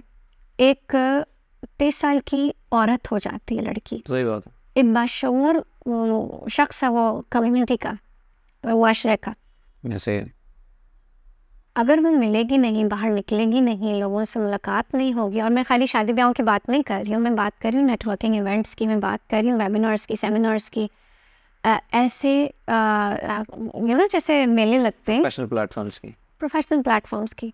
चलो घर घर घर में जो बैठे हुए पूरा खाना, मतलब मैं उनकी भी बात कर रही हूँ जो घर से अपनी किचन चला रही हैं, लोगों के लिए खाने बना रही हैं, घरेलू इस तरह के काम कर रही हैं, ठीक है, उनके पास भी प्लेटफॉर्म्स होने चाहिए, और हैं, कम है, साइलोज में है। कैसे ढूंढ सकती हैं? आपके पास स्मार्टफोन है, ढूंढिए। इजाज़त की ज़रूरत क्यों है? घर के मर्दों से इजाज़त की ज़रूरत क्यों है? उनको बताना आना चाहिए कि देखिए, मेरे लिए, मेरी ग्रोथ के लिए, मेरी पर्सनल ग्रोथ के लिए मैं यहाँ जाके लोगों से मिलूँगी, बातचीत करूँगी, ये ज़रूरी है, ताकि मैं ग्रो करूँ। मेरी ग्रोथ से जो कल को मुझसे रिश्ता बनाएगा उसको भी पता होगा कि ये एक बाशऊर शख्स है, बाशऊर इंसान है, केपेबल इंसान है, अपने बारे में कुछ बात कर सकेंगे, ठीक है। आप लाख पर्दों में रख लें कि मसला क्या आता है, ज़हनी हम आहंगी नहीं होती, खामोशी ज़्यादा होती है, इफ़ेक्टिव कम्युनिकेशन नहीं होती, चैलेंजेस तो बहुत आ जाते हैं ना। एक्सपेक्टेशन इंटीमेसी की अपनी जगह है, बच्चे हो जाते हैं। फिर अक्सर ख़वातीन ये कहती हैं, प्लीज़ मेरी मदद करें, लेकिन मुझसे ये ना पूछें कि जी मेरा हस्बैंड सख्त है और मैंने उसके साथ 3-4 बच्चे क्यों कर लिए। बात शुरू ही से होती है। समझ रही हो डायलेमा? ठीक है, चले, औलाद हो जाना बाज़ औक़ात बाय चॉइस होता है, बाज़ औक़ात बाय चॉइस नहीं भी होता है, लेकिन औलाद किसकी ज़िम्मेदारी है? डिवोर्स के बाद बच्चे कहाँ जा रहे होते हैं? क्या डिवोर्स होने के बाद दोनों एक्स में बातचीत नहीं होती? नहीं होनी चाहिए। किस तरह की बातचीत होनी चाहिए? उस वक्त रिलेशनशिप नॉर्म्स कौन तय करता है कैसे होनी चाहिए? क्योंकि को पेरेंटिंग ज़रूरी है। वो बच्चों का क्या कसूर है जिनकी वजह से मतलब जो इस अलहदगी की वजह से सफ़र करेंगे। तो बहुत सी ऐसी चीज़ें जो पहले से डिस्कस होनी चाहिए। आपको पता है, मैंने एक प्लेटफॉर्म पर पूछा कि जी किस किस ने अपना निकाहनामा पढ़ा है, या जो अभी कुआरी हैं वो अपना निकाहनामा पढ़ना चाहती हैं, क्योंकि बहुत सौ को तो हमारे निकाहनामे के राइट्स नहीं पता। क्यों होता है निकाहनामा? सहूलत है ना, कॉन्ट्रैक्ट है। When you sign a contract, जब आप किसी भी कॉन्ट्रैक्ट पे साइन, आप किसी कॉन्ट्रैक्ट पे साइन करते हैं, एक चेक देखनी पड़ती है, फाइन प्रिंट तक देखें भाई। बिल्कुल ऐसे है। तो जो चीज़ें वहाँ नहीं है, क्या बढ़ के उसमें कुछ हो सकता है? वो चीज़ें ऑफ द टेबल बातचीत हो सकती है। दोनों जिन्होंने ज़िंदगी गुजारनी है उनके बीच में इफेक्टिव कम्युनिकेशन होना ज़रूरी है। पेरेंट्स कब तक उंगली पकड़ाएंगे? अच्छा, आपके केस में कोई ऐसा केस आया है कि जहाँ फॉर एग्जांपल कपल ने, किसी एक बंदे ने बोला या बंदी ने बोला कि भाई हमारे पेरेंट्स को इन्वॉल्व किया जाए, या फिर आपने कहा कि भाई, या आपने बात की उनके पेरेंट्स से, कभी ऐसा कुछ हुआ? मैंने पेरेंट्स से डायरेक्टली बात तो नहीं की, लेकिन नीड ज़रूर आई है। हाँ, क्योंकि पेरेंट ऑलरेडी इन्वॉल्व हो चुके, ओके, तलाक की नौबत आ चुकी। आपने शुरू में बात कही थी ना कि रिलेशनशिप कोच की ज़रूरत कब पड़ती है, बाद में उससे थोड़ा सा रेक्टिफाई करना चाहूँ। हाँ, मतलब कौन सा पॉइंट है जहाँ पे आपको रियलाइज़ होना चाहिए कि यार वी हैव एफ्ड अप? अगर why are you waiting to eff up? अगर आपको इतनी समझ आ गई है कि आप प्री मैरिटल कोचिंग ले रहे हैं, तो आपके पास कुछ टूल्स हैं जो आप अपनी शादीशुदा ज़िंदगी में भी इस्तेमाल कर सकते हैं। क्या चीज़ रोक रही है आपको? और अगर कुछ टूल्स की कमी पड़ रही है तो आपके पास कोच तो है। Why aren't you reaching out? आप उनको क्यों नहीं बता रहे? दोबारा से सेशन के लिए क्यों नहीं जा रहे? या अब इंट्रोड्यूस करें अपने स्पाउस को कि देखो ये भी पॉसिबल है। Couple coaching programme is not just to put a band aid on something. ये मरहम पट्टी नहीं है। ऐसे ये सिम्टम्स को नहीं देखना है, ये बेसिकली रूट कॉज को देख के आपको रेक्टिफाई करना है उसको। फॉर एग्जाम्पल मसला ये सिम्टम्स को सही कर रहे हो। फॉर एग्जाम्पल देखिए, ऐसे बहुत से लोग ऑब्जेक्ट करते हैं। मैं आपको एक छोटी सी मिसाल देना चाहती हूँ। वाइफ का कोई मेल फ्रेंड या हस्बैंड की कोई फीमेल फ्रेंड अगर है और उनकी वाबस्तगी शादी से पहले से, तो एक सर्टन कुर्बत उनकी है ऑलरेडी। वो रोमांटिक ज़रूरी नहीं है क्या, बिल्कुल, लेकिन इस सर्टन कुर्बत है। अगर आप ऐसा स्पाउस है जिसको इस कुर्बत से मसला है, तो पूरी दुनिया को बताने के बजाय ये अपने स्पाउस को कन्वे करना होता है। और स्पाउस की हट जाए तो स्पाउस की हटनी इसलिए नहीं, see that's the thing, spouse की हटने के, स्पाउस अगर कोचिंग लिया हुआ है या उसको ये पता है कि जी ये एक मैटर आ रहा है, मुझे अपनी ज़ाब्ता हयात को सामने रखना है, मुझे किसी और से मैटर नहीं करता, मैं प्रायोरिटाइज़ किसको कर रहा हूँ, मैं अपने स्पाउस को प्रायोरिटाइज़ कर, उसका अलार्म बज जाना चाहिए कि ये एक इशू है जो एड्रेस हो जाना चाहिए, फ़ौरन एड्रेस होना चाहिए। क्योंकि आप इनसिक्योरिटी के ऊपर गैस लाइट नहीं कर सकते, आप इनसिक्योरिटी के ऊपर ये नहीं कह सकते कि तुम्हारी गंदी जहनीत है। उसकी इनसिक्योरिटी अगर आई है, चाहे हस्बैंड है चाहे वाइफ है, उसको एड्रेस करने की ज़िम्मेदारी आपकी है। उसको एड्रेस करने का ये मतलब हरगिज़ नहीं कि आप कतई ताल्लुक़ कर लें, लेकिन उसको एड्रेस करने का ये मतलब ज़रूर है कि आपके स्पाउस, आप जो आपके ज़िम्मेदारी है उसको मालूम हो और उसको पता हो, और चाहे तो साथ मिले। जब वो कंफर्टेबल है तो ठीक है, अगर वो कंफर्टेबल नहीं है तो आपको ये देखना पड़ेगा कि कुछ तो ऐसा हो रहा है जिससे वो कंफर्टेबल नहीं है। और पिस ऑफ होने वाला कोई सीन नहीं होता। पिस ऑफ होने का मतलब है आपके खुद इमोशंस रेगुलेटेड नहीं है। क्या ऐसी तसल्ली है, क्या ऐसी तशफ़ी है जो उस फ्रेंड से हो रही है और स्पाउस से नहीं हो रही है? क्या स्पाउस फ्रेंड्स हो सकते हैं? आप बताएं। होने चाहिए। सबसे पहले अगर फ्रेंड्स नहीं है तो स्पाउस नहीं, मेरा तो ख्याल यही है। वो फ्रेंडशिप कैसी होती है? उससे ज़्यादा ओपन कोई फ्रेंडशिप हो नहीं सकती है। अब सिंपल सी बात है कि बहुत दफ़ा वो कहते हैं ना कि आप जब किसी से प्यार करते हैं तो आप उसकी ब्राइट साइड से, उसकी डार्क साइड से प्यार करते हैं, ठीक है? तो आपको पता होता है कि डार्कर साइड पे अपने डार्क साइड को इग्नोर करते हैं। जब आप किसी से प्यार करते हैं तो आप डार्क साइड को इग्नोर करते हैं, क्योंकि आपका ऑक्सीटोसिन हार्मोन इतना रिलीज हो रहा होता है कि आपको लगता है बस एक जप्फी डालो सब सही हो जाएगा। तो कैसा नहीं होता है, क्लैरिटी नहीं दिए बगैर, ऐसा थोड़ी होता है। सही बात। डार्क साइड सबकी होती है। डार्क साइड को आप नुमायाँ करना शुरू करें तो बेपर्दगी ऐसे होगी लोगों की कि आपको हैरानगी होगी। लेकिन हमारा मकसद ये नहीं है। हमारा मकसद ये है कि आप वाकई हेल्दी इंटरेक्शंस के ऊपर आए। आपको अगर बहुत लॉन्ग टर्म काउंसलर के पास जाके अपने ज़ख्मों को कुरेदना है तो वो आपकी चॉइस है। It works wonderfully for some people. लेकिन जितने लोग मेरे पास आए, अगर उन्होंने मैरिज काउंसलर से रब्ता किया भी है तो 2-3 सेशंस के बाद उनकी तसल्ली नहीं हुई, क्योंकि it's a long term process. और इनका किया तो दैट्स वाई इट्स एसेंशियल कि आप पॉइंट ऑफ नो रिटर्न तक जाने से पहले आज से हेल्दी तरीके अपनाना शुरू करें, अवेयरनेस में लाएं कि क्या हेल्दी तरीके हो सकते हैं। फाद आपके इस प्लेटफॉर्म से कोई भी अगर चाहे तो मैंने और यासिन ने जनवरी में जो कनेक्शन रीबूट चैलेंज करवाया था, मेरे पास उसके रिकॉर्डेड वीडियोस हैं।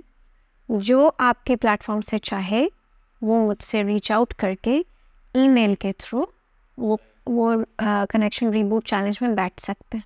ठीक है।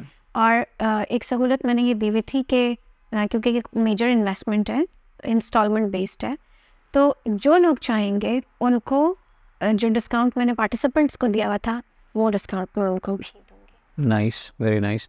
तो आपकी जो हमारा ये वाली वीडियो है या फिर इसकी क्लिप में लगाऊंगा जब फेसबुक पे, तो आपकी जो भी डिटेल्स हैं मैं वहाँ मेंशन भी कर दूँगा और आपकी कॉन्टैक्ट डिटेल्स मेंशन कर दूँगा ताकि आप डायरेक्टली रीच आउट करके ये अवेल कर सकें।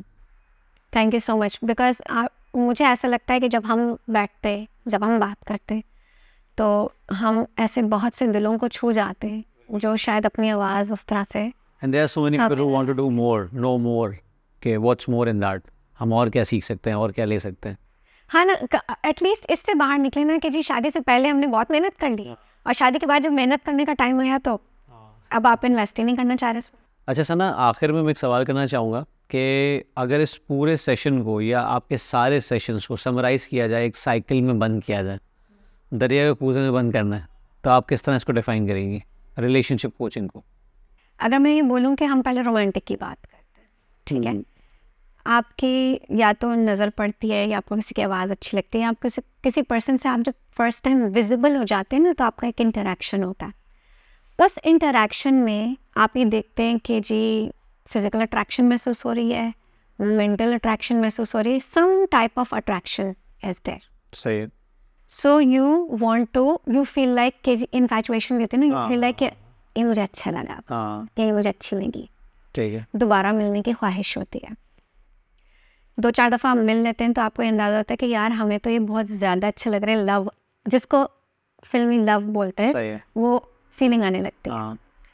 जब ये प्रोग्रेस करता है तो कमिटमेंट की तरफ आते हैं लोग कि जी अच्छा लॉन्ग टर्म कमिटमेंट करोगे, ठीक है, लॉन्ग टर्म कमिटमेंट पे आते हैं।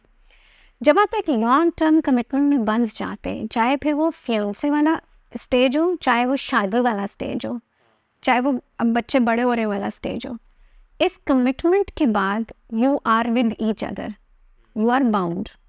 कमिटमेंट क्या है ना, बाउंड, आप बाउंड हो गए। उस बाउंडिंग में अब जो आपकी लाइफ गुजर रही है इसमें आते हैं कॉन्फ्लिक्ट्स। कॉन्फ्लिक्ट्स को 2 रुख दिए जा सकते हैं। उस कॉन्फ्लिक्ट की या तो रेजोल्यूशन हो जाती है या नौबत सेपरेशन की आ जाती है, ठीक है। जो लोग रिजॉल्व करते हैं उनको रिजॉल्व करने के लिए टैक्टिक्स आने चाहिए, टूल्स आने चाहिए, ठीक है। अगर वो रिजॉल्व हो जाता है, कुछ नई लर्निंग्स आती है, उस लर्निंग के साथ वो कमिटमेंट स्ट्रांग होता है। ऐसे ही है, रिजॉल्व करना चाहते हैं लेकिन टूल्स नहीं है या नॉलेज नहीं है किस तरह रिजॉल्व होगा, तो वो जाता है, हाँ। प्लस वो सेपरेशन भी जाता है। प्लस ये भी होता है कि देखिए हमारे यहाँ जहाँ फाइनेंसेस एक पर्टिकुलर शख्स, दोनों स्पाउस में से कोई एक कंट्रोल कर रहा हो, तो एट टाइम्स ये भी मैंने मेरे क्लाइंट से सुने कि जी marriage counsellor favoured them because they got paid उनसे। कैसी कैसी चीज़ें आ सकती, ठीक है, ये अब फर्स्ट हैंड है, ये मेरे क्लाइंट ने फेस किया, ठीक है। उन्होंने बताया कि आपसे रब्ता करने का मकसद ये था कि आप न्यूट्रल रहे, यहाँ भी धांधली, हाँ, मतलब उसको लग रहा है रीच आउट करने का मकसद ये था कि जी आप मेरे साथ न्यूट्रल रहे, आप कोच हैं और मेरे साथ न्यूट्रल रहे, क्योंकि मैं ये भुगत चुका हूँ कि जी मैरिज काउंसलर ने फेवर कर, मुझे लगा कि फेवर किया है क्योंकि पैसे वहाँ से मिल रहे थे। तो इस तरह अगेन आपने सोच समझ के अप्लाई करना है। सेपरेशन, अब ये जो साइकिल मैंने आपको बताया ना, ये हर रिलेशनशिप पे अप्लाई हो सकता है, इवन आपके पेरेंट्स के साथ रिलेशनशिप पे, क्योंकि कॉन्फ्लिक्ट जहाँ आ रहा है वो कॉन्फ्लिक्ट ऑफ इंटरेस्ट होगा। कॉन्फ्लिक्ट के भी 4-5 टाइप्स हैं, हम कभी इसके बारे में भी, हाँ, और ख़ास तौर पे पेरेंट्स के सिलसिले में तो जब बच्चे अवेयर होना शुरू हो जाते हैं। फॉर एग्जाम्पल बच्चों की एक एज होती है ना, कुछ भी पहनाया आपने पहन लिया, उन्होंने कुछ भी दिलाया वो ले लिया, लेकिन एक वक्त आता है जहाँ वो अवेयर होना शुरू हो जाते हैं, फिर वो अपनी मर्जी करने लगते हैं। मर्जी, अच्छा अगेन वो रिलेशनशिप अलग है। फिर सिबलिंग्स के बीच का रिलेशनशिप, सिबलिंग राइवलरी वाली चीज़ भी आ जाती है। राइवलरी हो ना हो, आपकी अगर बाउंड्रीज नहीं है, बिल्कुल ऐसे ही, आप बाउंड्री ना होने से क्या होता है फाक, सिंपल सी बात है कि मेंटल पीस जो है वो बर्बाद होता है आपका, और आप उसको वॉइस नहीं कर पाते कि यार नहीं करो ये। अगर क्या कोई एक शख्स सफ़र करता है उससे? नहीं, इकोसिस्टम सफ़र करती है वो, पूरा इकोसिस्टम। सो ये जो अभी हमने साइकिल डिस्कस किया, अगर इस साइकिल का पैटर्न ब्रेक करना हो, अगर अवॉइड करना है आपको सेपरेशन और डिवोर्स की तरफ, तो यू नो पीपल से कि जी हमने सब कुछ ट्राई कर लिया, हमने हर मुमकिन कोशिश कर ली। So let me tell you, मैं जितने अभी देसी कपल्स को स्ट्रक्चर्ड प्रोग्राम दे रही हूँ अपना कपल कोचिंग का, उन्होंने पहले इस तरह का स्ट्रक्चर्ड प्रोग्राम नहीं ट्राई किया। इवन जो यासर मैंने कनेक्शन रिबूट चैलेंज में एक्टिविटीज़ रखे और जिस तरह से हम लोगों को करीब लेकर आए, वो भी लोगों ने, एटलीस्ट जो लोग पार्टिसिपेट किए, उन्होंने ये बताया कि जी हमने ऐसा कुछ भी एक्सपीरियंस नहीं किया। वन ऑफ देम ऑफलाइन, जब मैं रिकॉर्डिंग बंद कर चुकी थी, तो उन्होंने ये भी शेयर किया कि जी अगर मुझे पता होता पहले ये कि इस तरह का स्ट्रक्चर प्रोग्राम अवेलेबल है, तो मैं आज एक्स नहीं होती। ये बहुत बड़ी बात है अनफॉर्चुनेटली। और ये आपका प्रोग्राम ग्रुप प्रोग्राम था, ये आपका वन ऑन वन? ये जी फ्री ऑफ कॉस्ट था। ये डिज़ाइन इसलिए किया था ताकि लोगों को ये पता चले कि there are healthier ways to. और इसी की रिकॉर्डिंग की बात कर रही हैं आप? जी 3 पार्ट रिकॉर्डिंग है इसकी, 1.5 घंटे की। यासर और मैं दोनों ही हैं उसमें। हमने अपने एग्जाम्पल्स भी दिए हैं, बाइलिंगुअल प्रोग्राम है, तो जो लोग लेना चाहें। ज़बरदस्त। तो मेरा ख्याल से दरिया को कूजे में बंद करने के लिए आपको ये 3 एपिसोड्स हैं, राइट? हाँ, 1.5 घंटे की। जी तो बेहतरीन है। इस पॉडकास्ट से कहीं ज़्यादा वैल्यू, उसमें प्रैक्टिकल वैल्यू मिलेगी जब ये प्रैक्टिकल आपके सामने हो रहा होगा, और सब पार्टिसिपेंट्स भी इन्वॉल्व होंगे उसमें, राइट? पार्टिसिपेंट्स भी इन्वॉल्व। हाँ सही है, तो आपको फर्स्ट हैंड एक्सपीरियंस होगा। सही है, thank you very much Sana, it's been a pleasure as always. और आज हमने डिग डीपर किया इसमें, ख़ास तौर पे क्योंकि हम चाहते थे कि हम इस मार्केट में बेसिकली देखें, 2 तरह की चीज़ें होती हैं। एक तो होता है कि you want to monetise the market, और एक चीज़ होती है कि आपकी मार्केट एग्जिस्ट करती है way you can help individuals. ख़ास तौर पे सना की कोचिंग जो है इट्स हाई टिकट आइटम, मैं पहले ही आप लोगों को बता दूं। लेकिन जो इनकी ग्रुप कोचिंग है वो कहीं ना कहीं आपके अगर पॉकेट फ्रेंडली हो जाती है तो it's nothing better than that, ठीक है? क्योंकि इन्वेस्टमेंट जो होती है बेसिकली, आप अगर किसी रिलेशनशिप कोच से ये चाहेंगे कि वो आपको अपना टाइम दे, आपको अपनी एनर्जी दे, क्योंकि किसी का दुखड़ा सुनना और उससे सवालात करना, वो पूरा टाइम दिया जाता है अपना, और टाइम इज़ मनी।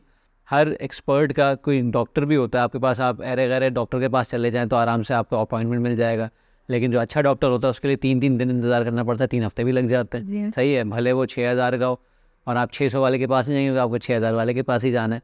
तो मैं असल में देसियों से मैं अभी कम्युनिकेट कर रहा हूँ, क्योंकि हमारा होता क्या है कि हम देसी दुनिया में जहाँ भी हो ना, हम फॉर डॉलर और पाउंड्स को ना कन्वर्ट करना शुरू कर देते हैं कि ओहो इतना महंगा, ओहो ये, लेकिन उस शख्स से पानी सर से गुजर जाता है। जबकि बहुत सारे ऐसे लोग हैं जो अफोर्ड कर सकते हैं। मैं फ़िटनेस कोचिंग के बैकग्राउंड से ही बात कर रहा हूँ, रिलेशनशिप कोचिंग हो गई, फाइनेंशियल कोचिंग हो गई, कि अच्छे खासे फाइनेंसेस लेके बैठे हुए होते हैं लेकिन इन्वेस्ट नहीं कर रहे होते लर्निंग में, क्योंकि उनको लगता है वो भाई $1,000 लगा के अगर तुम $1,000,000 बचा लोगे तो क्या मतलब क्या मसला है इसमें? सही है। इसी तरह आप अपना रिलेशनशिप बचा लोगे, अपनी पूरी लाइफ बचा लोगे, कल का कुछ नहीं पता क्या होने वाला है। तो ये इन्वेस्टमेंट ज़रूरी है, और जितना हमारे पॉडकास्ट हैं, इससे पिछले पॉडकास्ट हैं, आगे भी आएंगे इंशाल्लाह, ये फ्री ऑफ कॉस्ट है आपके लिए, आप इससे वैल्यू ड्राइव करें। लेकिन एक वक्त ऐसा आता है जहाँ पे आपको पर्सनलाइज्ड कस्टमाइज सर्विस चाहिए होती है, तो डेफिनेटली यू हैव टू पे, एंड उसके लिए फिर आपको क्वालिटी भी गारंटीड होती है। तो थैंक यू सना, इंशाल्लाह फिर अगली में मुलाकात होती है। मेरा ख्याल से आपसे मुझे डिस्कस करना था 10 qualities of a good wife, ठीक है? तो मिलते हैं अगले एपिसोड में इंशाल्लाह। थैंक यू, हाफिज़।